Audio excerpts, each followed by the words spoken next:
difference product and ratio, the same thing here. I have g of f of x. Without crossing this out, I'm just making a point. I will replace f by this function. And then this is g of 3 over x minus 4. Only now I look at what the g is telling us to do. G says 3 over whatever you want, and outside plus 4. So can anyone dictate what to write? 3 over x minus 4. Careful. So 3 over 3 exactly. x minus 4. Very good. And outside plus 4. Very good. Awesome. Always remember that 3 at the top is really a fraction. It's 3 over 1. Why do I say that? Why do I emphasize that? Because I would like you to see that the next step here must be division of two fractions. So I copy the 3 over 1, and I have to multiply by the multiplicative inverse of 3 over x minus 4, and then plus 4. Do we all remember this? Is this okay? Please ask if you have questions. Is this okay, everyone? Yes? Okay. So remember, it is highly recommended to simplify first and then multiply. It's very easy to mess this up. So simplify by 3, and then the simplified form of the fraction, the product of two fractions, is x minus 4 and then plus 4. Well, obviously, negative 4 and 4 go away, and I obtained exactly what I expected. Why? Because I already knew that they are inverses of each other, because f comma g was x. Is this clear? Okay. Now, here's a question. Which functions have inverses? Which functions have inverses? All of them? Any function has an inverse? The answer is no. So let's look at few functions.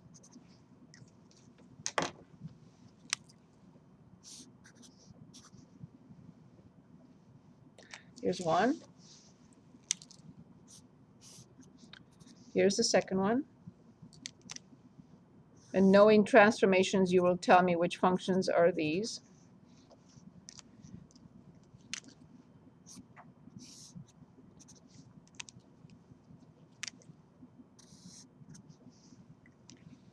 Okay, what about the first one? What type of function is the first one?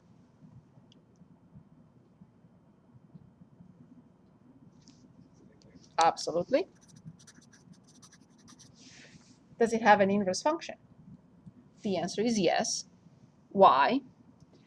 Because it is 1-to-1, 1-to-1 by the horizontal line test.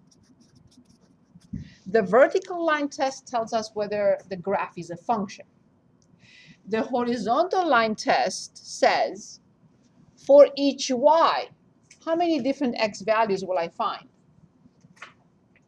In this case, how many y values will I find? Only one. For any, forgive me, for any y value, how many x values will I find? One. Because this horizontal line will cross here, I will read one x value. This horizontal line will cross here, I will read one x value. So this function is called a 1-to-1. What does that mean? Each x corresponds to one y because it's a function, but also the other way around. Each y, in turn, corresponds to only one x. So let me recall with you before we continue here. Give me 1 second. I'd like to go back to those 3 sets of balloons or bubbles, whatever you want to call them. And we had one situation that was like this when we started chapter 2. This one was a situation like this. And this one was this. So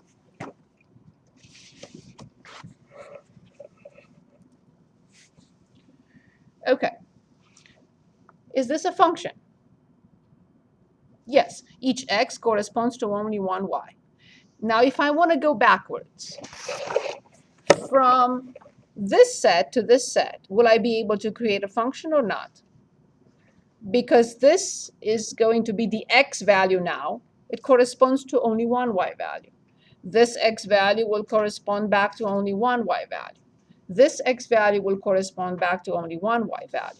So this is not that it's a function, but it's also one-to-one. What about this one? This is a function. To each x, there is only one y. To each x, there is only one y. To each x, only one y. But if I want to go back to this x value, how many different y values will it correspond? I will not know where to go. Although this is a function, will I say it's one-to-one? No, not one-to-one. It will not have an inverse function. It will have an inverse, but it will not be a function, because I show that to this x, two different y values correspond. What about this? There's no discussion here of one-to-one, because this one it's not a function. So now coming back to our graphs. This is one-to-one because by the horizontal line test, there is only one x value for each y value. What about this one? What type of function is this?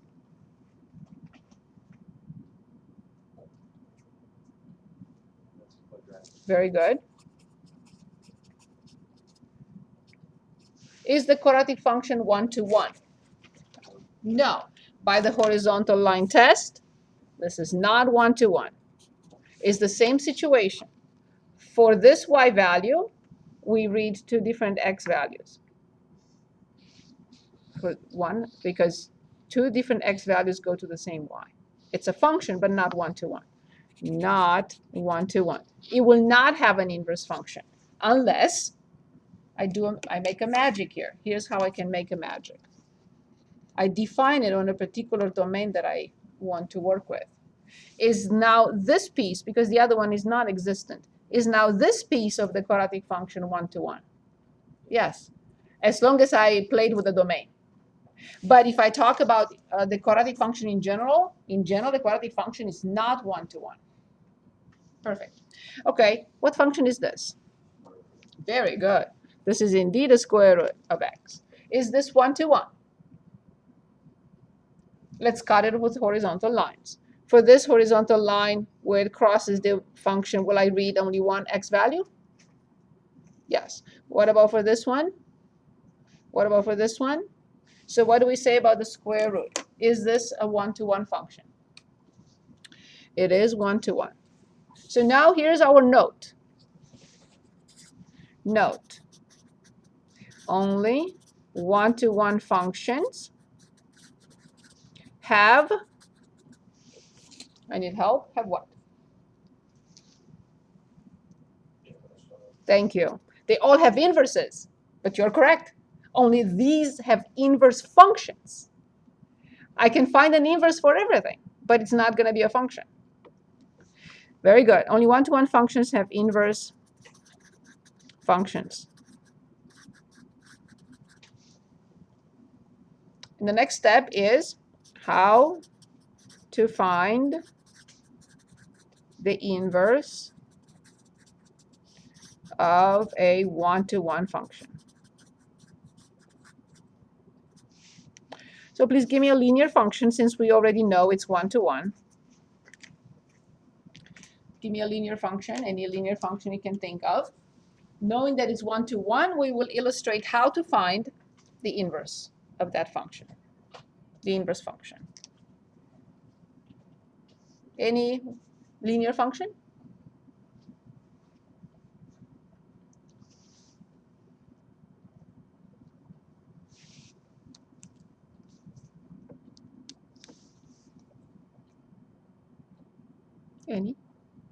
Any linear function.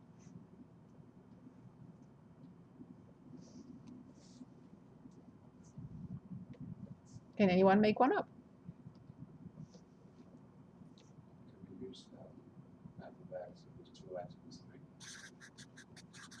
Perfect. This is a linear function. Is this function 1 to 1? Because the graph, since it's a positive slope, the graph will look like this. If I cut it with horizontal lines, all horizontal lines will cross the graph in only one point. Therefore, we will only read one x value. Good. So we know that it's 1 to 1. 4-step procedure.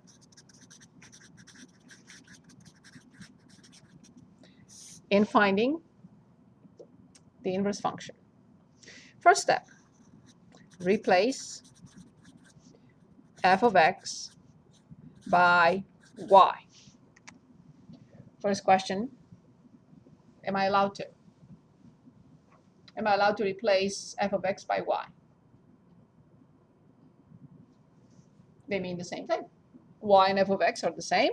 I'm going to do that. So y equals 2x plus 3. In step number 2, I will interchange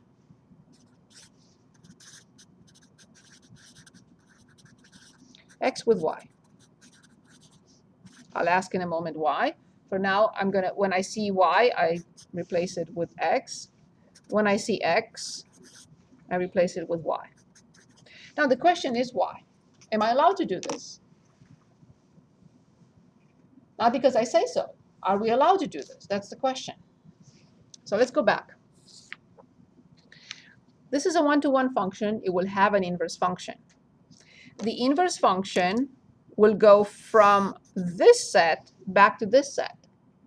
So if the function has domain A and range B, the domain of the inverse function will be, that's why it's called inverse. The domain will be B and the range will be correct. So now for the inverse function, I'll explain the notation in a moment. This will be the x value. And this will be the y value. That's the reason why, because we're trying to find the inverse function, we are allowed to interchange x with y. We don't, in general, we are not allowed to do that. But here, that's the idea. X, the previous y value will become x for this new function. Good. In step number 3, we want to solve for, what are we after? What do we want to solve for? We want to find a function. Yes, we want to solve for y. Y will be the function, a new function, which was indeed x before. So if we solve for y, what do we have to do?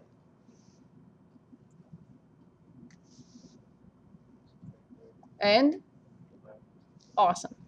So x minus 3 divided by 2. In step 4, and this is the last step, we replace y with the notation f power negative 1 x. And this is not the way we read it. We say f inverse of x, of course. So it does not mean 1 over f. This is a simple notation. It has nothing to do with the fact that whenever we see a power of negative 1, we write 1 over. No, it has nothing to do with that. We read it f inverse of x. So the answer is x minus 3 divided by 2. This is the inverse function of the function f of x equals 2x plus 3. So the inverse of, and now I want to ask you this question. What do you think we get when we determine f comp f inverse of x, or the other way around, f inverse comp f of x? Before you answer, let me read this again. When we apply the function f to x and then to the answer, we apply f inverse, or we apply f inverse to x and then to the answer, we apply f. What should these two equal to? And why? Because we determined this to be the inverse of 2x plus 3. So this is the inverse of this, and this is the inverse of this. And this is the property we illustrated last time, not by determining the inverse function, but when we were given two functions and we were asked, hey, check, do these two, are these two inverses of each other or not? Do they undo the effect of one another on x? And we said yes. Good. Now, one other step here, and then we'll go to and pick problems from the book, is this. Graph f and f inverse on the same coordinate system or system of coordinates or Cartesian system called. Whatever you want to call it, that's fine. Okay. I'm going to start with 2x plus 3. So we have a function which is 2x plus 3. You already told me it's linear. I'm going to ask you about the domain of a linear function, or any polynomial function for that matter. Always, what will be the domain? All your numbers, very good. If it's a polynomial function, linear, quadratic, any polynomial function, domain, all real numbers. So I prefer finding the x and y intercepts. When x is 0, we will determine f of 0. And when y is 0, we will determine x.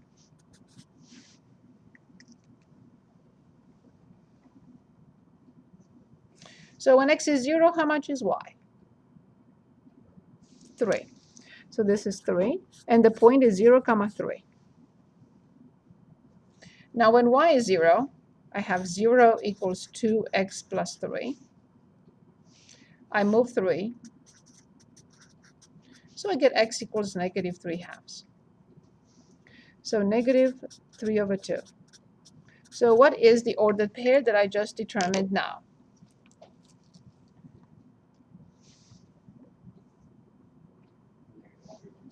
Very good. Negative 3/2. 0. Good. So we have two ordered pairs for the original function, for the linear function. I know domain all real numbers. So I'm going to plot 0, 3. 1, 2, 3. And I'm going to plot negative 1.5, 0. I'm going to connect and extend the line.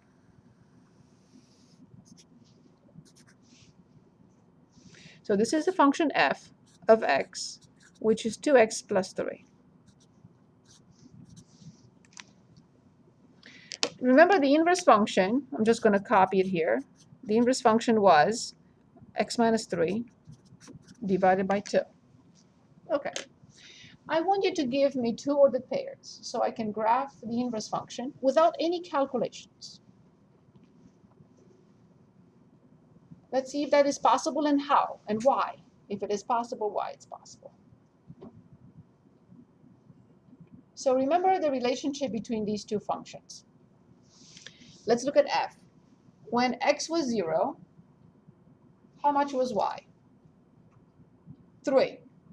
Now I apply the inverse function to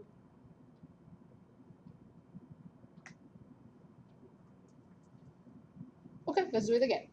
So when x is 0, y is, and I apply the inverse function now to, and what should I get? It must be. If it's the inverse function, that's what it's going to do. So please give me one point that I can plot so I can get my inverse function going. Of course. This must be the point corresponding to 0, 3. One more time. If the function is applied to 0 and the answer is 3, the inverse function must be applied to 3 and return 0. In other words, no deal. I'm giving you $10, but I take it back. Good. Now I need one more because it's a linear function. I need at least one more point.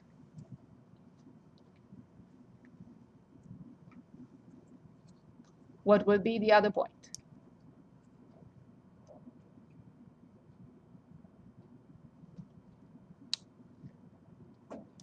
What do you think? Of course. So all we have to do is just reverse the order.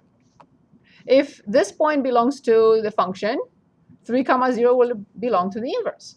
If this point belongs to the function, 0 comma negative 1.5 will belong to the inverse. Okay, I'm going to connect these 2 points. I'm going to draw the inverse function, but not before I want to ask you a question.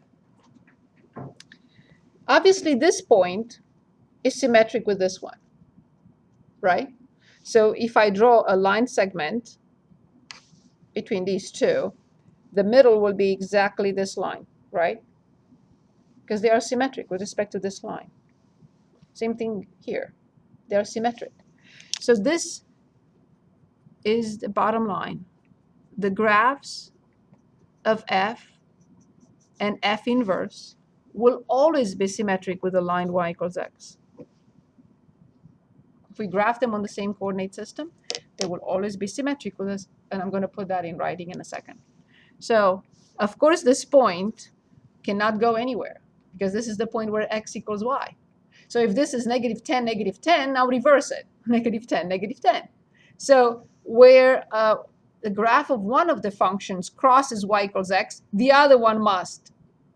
Because again, this is point negative 10, 10 or negative 20, 20. So it has to belong to both.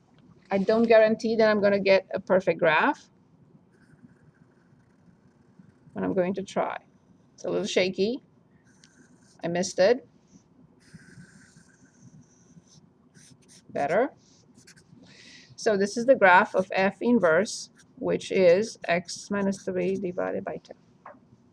So in other words, when I fold this page with respect to y equals x, these two have to be completely same line. Okay? And this happens only because they are inverses of each other. So here's our second note of the day. Note the graphs of f and f inverse for any function, not just for this one, are always symmetric. We're not talking about odd or even functions here. The two graphs are symmetric, WRT, with respect to what? The line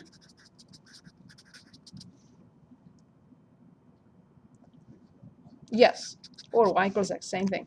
Very good. So please keep this in mind. Every time you graph the function and its inverse, you have to make sure that they are symmetric with respect to y equals x. We're going to see a lot of graphs that are symmetric because, I mean, the functions that are one-to-one in the next chapter. Actually, in chapter 4. So here's one that we are going to see very frequently. So here it is. We're going to talk about it not now, not in chapter 3, but in chapter 4. Is this function one-to-one? Yes. I draw y equals x. And now I'm ready to draw the inverse function. And they have to be symmetric with respect to y equals x. So if this is the function, this is its inverse. And these are two very important functions in real life. Tons of applications. This function, with this function, they calculate our monthly payments. If we have a mortgage, if we take a car loan or any other loan, student loan, this function calculates how much we have to pay per month. Not this particular pure function, but it involves a function like that.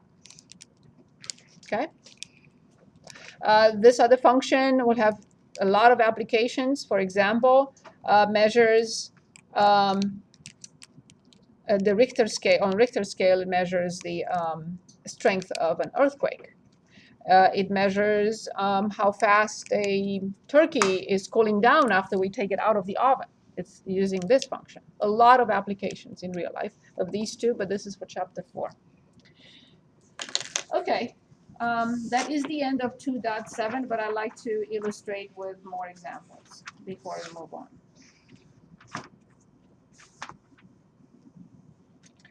Yes. On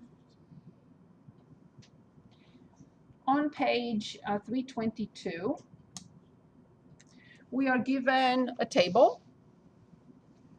And I'm going to copy the table quickly for you.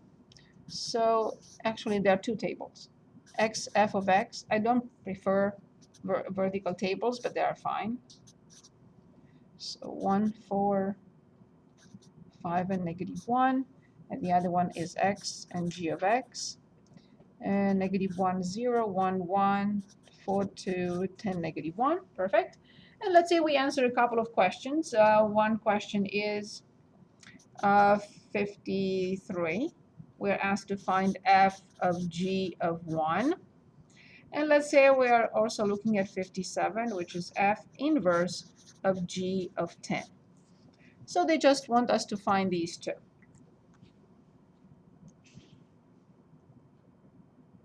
And then we're going to look at another example. Now, why we study inverse functions? I'll present a couple of applications in a minute. So let's look at this first. Obviously, this is what type of function? Is it an addition of two functions, a multiplication, ratio, function composition? There is a function inside of another function. This is not a product. Very good. Awesome. So where do I start? Obviously, I have to start with the inner function. So I have to, don't cross it up, I'm just making a point. I need to find this number. I look in which chart, the first or the second? Good. And I try to determine g of 1. How much is g of 1? 1. So therefore, I need to determine f of 1. Now, which table do I look at? Perfect. And do I have f of 1 there? And the number is? F of 1 means x is 1. 5. Very good. And this is the final answer for 53. Now let's see what 57 is asking us to do. 57 is also a function composition. It says the inverse function applied to g of 10. Where do I start? Like before, I have to start with g of 10. So how much is g of 10?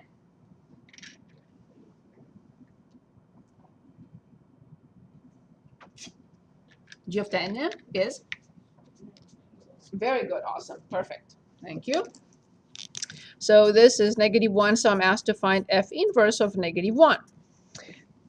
And exactly. So now, if the function is defined, so this is the scenario. Very important to understand this. If I apply f to 2, I get -1. If I apply f inverse to -1, I must get 2. Therefore, the answer is 2. That's how the function and the inverse work. Okay, I would like to look at, let's say 61. In 61, we are given f of x, 2x minus 5. We are given g of x, 4x minus 1. Or they're also giving us h of x. I'm copying all of them here, x squared, I'm sorry, plus x plus 2. And we see which one we need. In 61, we're asked to find f inverse of 1.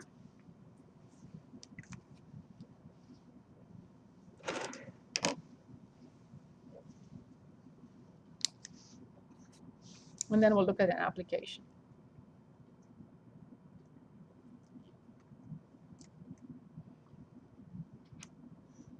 So let's illustrate with those bubbles, because it's I think it's visual. So this is the direction of the function, and this is the direction of the inverse. In here, we are told that f inverse is applied to 1. Where is 1? In the first bubble or the second bubble? F inverse applied to 1. So it must be here, correct? So this is the x equals 1. So in the f inverse, I plug in 1. Now the question is, what do I plug in f to get 1? That would be my answer to the question f inverse of 1 is this. If I'm able to determine what x value I apply f to get 1, then I have the answer to f prime, not f prime, f inverse of 1 as the number, right? So what do I have to solve? Very good. 2x minus 5 equals 1. I add 5, which will give us a 6, so x equals 3. And this is the correct answer. F of 3 is guaranteed to be 1. So f inverse of 1 is guaranteed to be 3. Indeed. Any questions?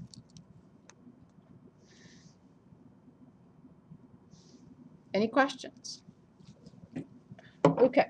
So I would like to look at, now, do we want to find the inverse function for another function, like for a square root function?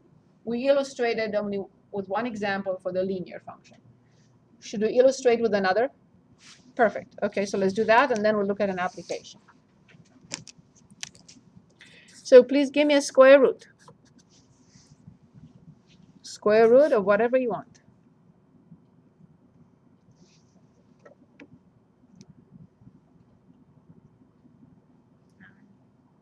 It has to be a function. Very good. Is this function one-to-one? Yes, it is one-to-one. We know that. All radical functions like this type, are one-to-one. What is the first step? We want to find, so the question is asking us to find f inverse. It exists because the function is one-to-one. So first step, I replace. Very good. So I have y equals the square root of 2x plus 8. In step 2, what do I need to do?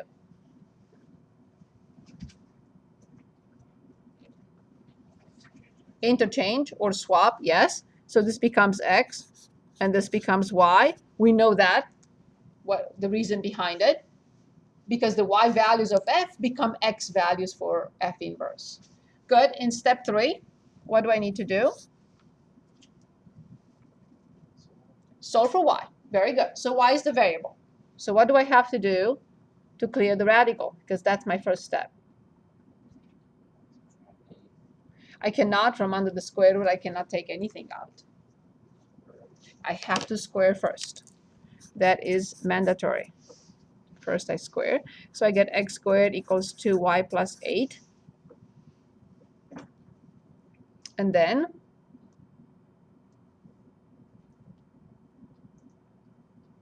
how do I solve for y?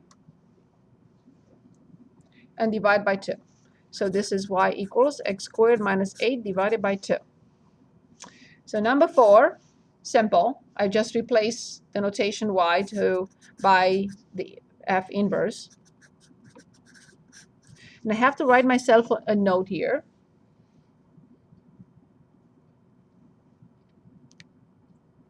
If we graph this function using transformations, the function will be this, right? X squared over 2, which is 1/2 in front. Negative 8 divided by 2 is negative 4. So what transformations are in this function? I have x squared. What do I do to x squared first? Vertical shrinking by a factor of 1/2. And then what do I do?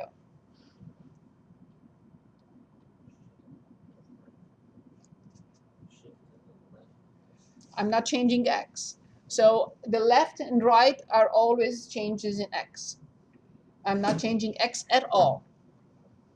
So from x squared, I have 1/2 x squared, and then down 4. Okay, there is a problem, right? Why there is a problem? So I'm going to write a note in here in a moment. So let's look at the graph. We graph x squared. We know exactly how this looks like after talking about transformations. Then this will be 1/2 x squared. This was x squared. And then perfectly. You told me to shift it down 4, and that's what I'm going to do.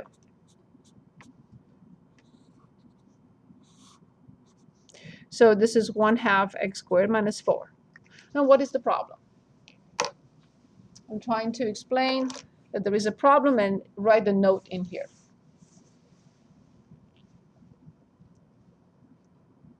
What is the problem? The problem is that the function is not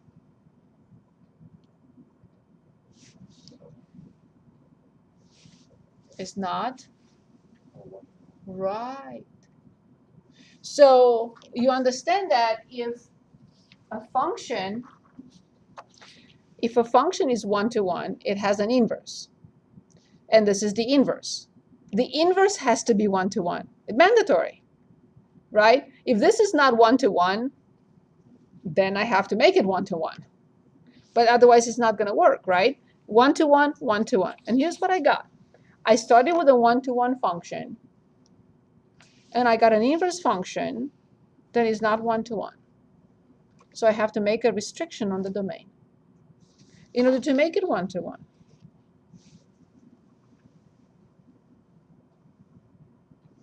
Okay? You're not going to have to deal with that because the book does not ask you to truncate domains and stuff. But I just wanted to illustrate that, and this is the end of it. You don't have to do anything else, but I'm going to put a note here for everyone to understand. Note, certain restrictions have to be imposed because the 2x plus 8, right, moves to the left and stretches, and it's a horizontal shrinking by a factor of 1/2, and then shifts to the left, right? So I'm going to say, note, the domain of f inverse must be restricted to make it 1-to-1. We don't have to find anything. I just want you to remember that the whole function, quadratic function, is not 1-to-1. If I truncate the domain, yes, I can make it into a 1-to-1. But the quadratic function is not 1-to-1 everywhere. This was just to illustrate how to find the inverse of a function. But both functions must be 1-to-1. Okay, so let's look at one application. Why do we need, and where is the inverse function applicable?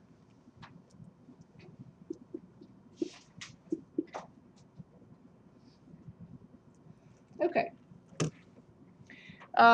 Let's take a look at this function, 67. The graph represents the probability of 2 people in the same room sharing a birthday as a function of the number of people in the room. So number of people, 10, 20, 30, 40, 50, or 60 people in the same room. And what is the probability that 2 of those have or share the same birthday? Not the year, but just the day and the month. Okay? First of all, I'm asking you, is this a function? Yes, by the vertical line test is a function. Is it 1-to-1? Yes, by the horizontal line test. Explain why f has an inverse that is a function.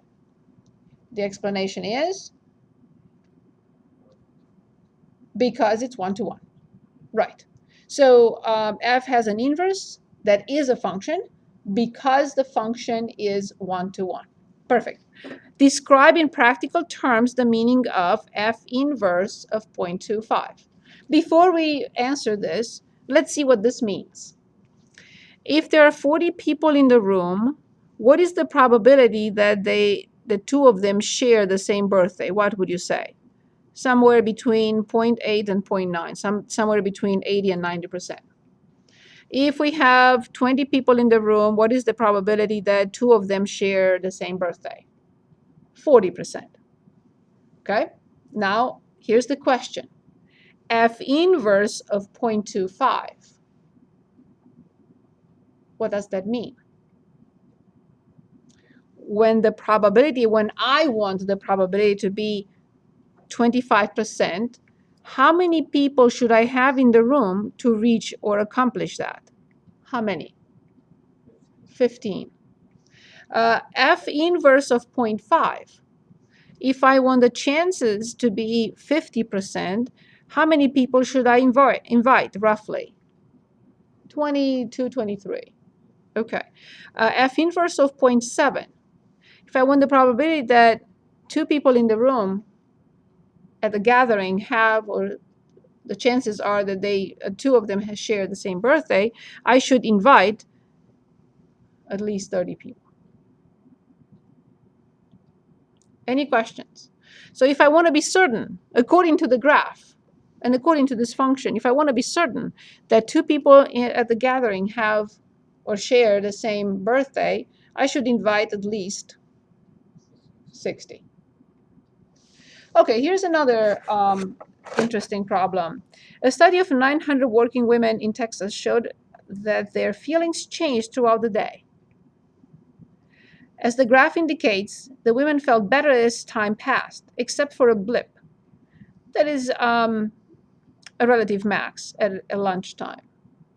Okay, so let's look at this function and answer a few questions. Does the graph have an inverse that is a function? By the horizontal line test, will this have an inverse? No, because I showed that it's not 1-to-1. This one by the horizontal line test is 1-to-1. But this one by the horizontal line test is not. And therefore, an inverse exists, but it's not a function. Okay, part B. Identify 2 or more times of the day when the average happiness level is 3. What do I do?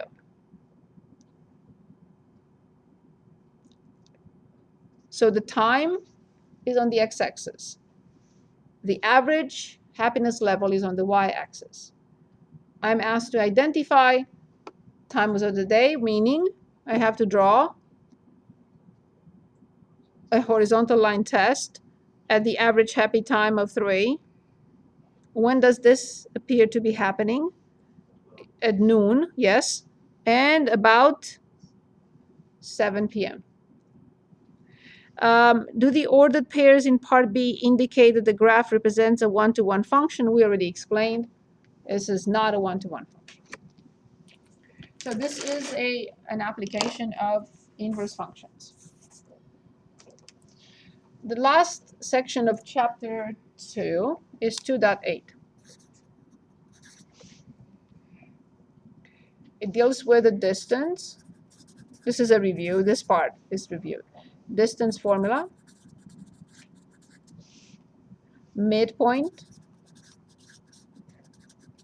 formula, and the equation of a circle.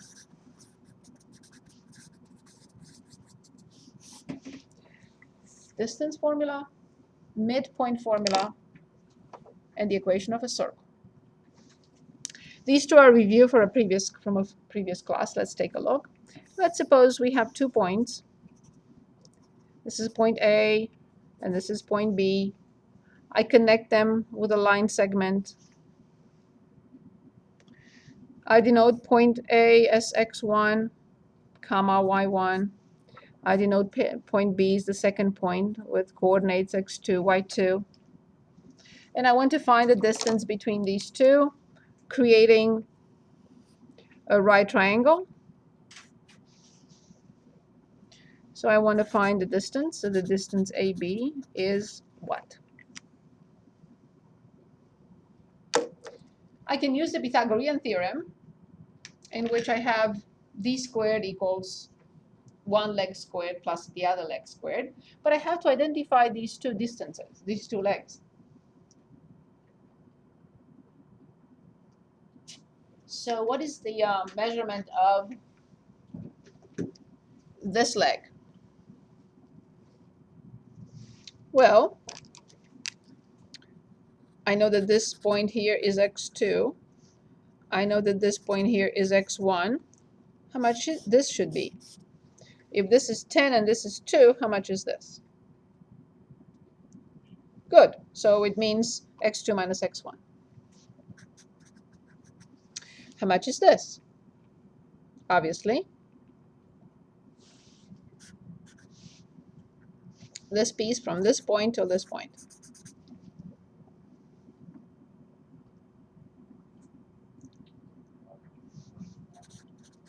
That's it. So therefore, we can determine the distance by writing the Pythagorean theorem.